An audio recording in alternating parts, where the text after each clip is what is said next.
sebenarnya produksi yang saat ini pun sangat memadai dan kita bisa surplus asal kita bisa mengatasi masalah food loss tadi dan food waste yang saat ini ada. Nah, ini isu-isu yang begini menurut saya ini perlu terus diupdate, sehingga inilah peran Pak Kiai menjadi penting di sini, bagaimana harus kita dorong agar seperti Nabi ya, kita makan saat lapar dan berhenti saat kenyang. Karena itulah sebenarnya agama itu memberikan value yang cukup kuat bagaimana kearifan kita dalam konsumsi pangan. Mari. Kalau kita bicara soal kebijakan pemerintah saat ini, bagaimana? Sudah pro? Ya, saya kira ini problemnya kan karena itu roadmap kita itu kan ini masih belum apa ya, belum terukur dengan clear ya. Kira-kira target ke depan itu mau petani itu mau kita serahkan seperti apa. Ini yang penting sekali. Jadi kita ditarik. Jadi bukan berangkat dari berapa pertumbuhan ekonomi yang akan ditargetkan kemudian berapa, tapi targetnya dulu. Jadi menurut saya asumsi kita dalam APBN itu perlu dirubah. Bukan target pertumbuhan ekonomi berapa, tapi ditarik dari berapa kemiskinan yang akan kita turunkan.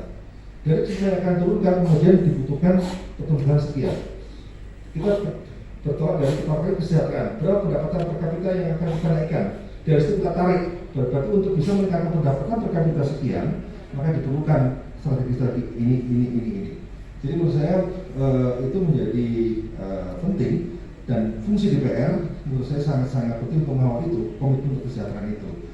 Saya di 2009 dengan Caimin, mungkin Caimin sudah lupa ya, Gus Ami pernah ngobrol sama saya, karena setiap kali pemilu selalu IPB melakukan diskusi dengan partai-partai politik, bagaimana visi partai politik tentang pertanian, bagaimana partai politik tentang lingkungan dan sebagainya. Nah pada saat makan siang, ini kalau Gus Ami masih ingat, makan siang sama beliau ngomong saya, waktu itu saya masih direktur riset ya, bukan guru rektor. Mas, ini aku juga bingung nih, kata beliau. Kita ini kalau bikin visi misi partai politik itu indah semua, ideal semua, dan seluruh bagus semua. Tapi sebagai DPR, kenapa ya orang DPR kok tidak bisa mampu untuk bisa mengimplementasikan visi misi partai politik yang bagus itu? Dan saya ingat sekali kata-kata itu dari beliau.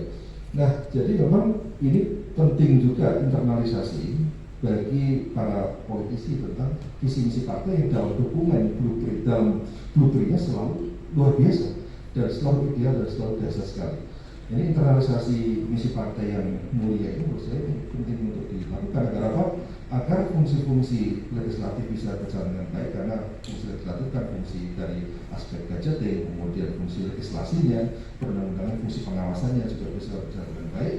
Nah ini dikombinasikan dengan eksekutif yang juga punya visi yang tadi roadmap yang terukur, maka itu akan bisa menghasilkan sebuah terobosan baru bahwa sektor pertanian, sektor berbasis pada sumber daya alam ini bisa menjadi sektor yang mensejahterakan.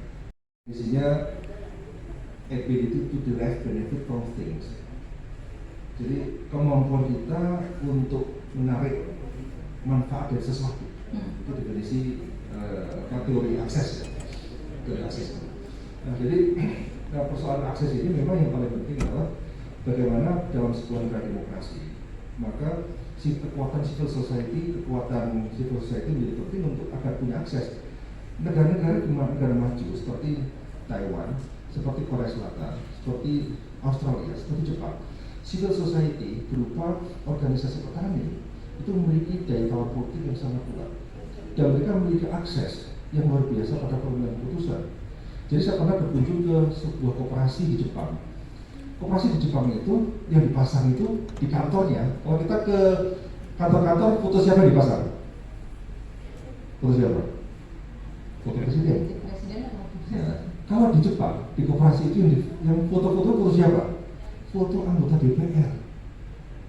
Anggota DPR yang mewakili mereka. Petani-petani Jepang mengatakan ini, kalau sampai pertanian hancur, merugikan kebijakan, saya ingatnya ini orang yang ada di koperasi, foto-foto ini wakil-wakil kami yang ada di parlemen. Jadi kalau kami sengsara, ini orang-orang yang akan pertama kali saya ditanya, kita berani nggak gitu? Foto-foto koperasi itu isinya adalah foto-foto di rumah-rumah petani, adalah foto-foto DPR dapil itu. Nah, kalau itu terjadi, itu menarik. Begitu harga jatuh, begitu ada impor beras, begitu ada macam-macam, ya datangi DPR yang ada itu. Itu baru. Artinya apa? Artinya Simpan saya itu tidak punya apa. Nah, sekarang simpan saya itu masih butuh proses tapi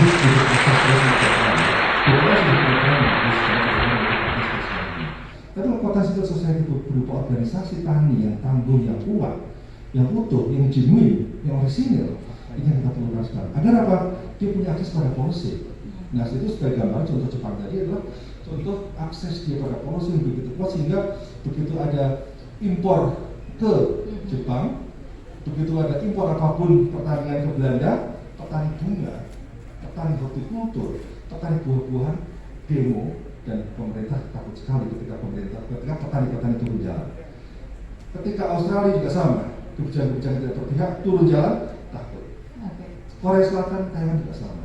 Nah sekarang kalau kita ada kebijakan-kebijakan tidak berpihak pada petani, ini problemnya ini. Petani belum ada kekuatan akses yang bisa menggoyang DPR dan menggoyang pemerintah. Oke, baik.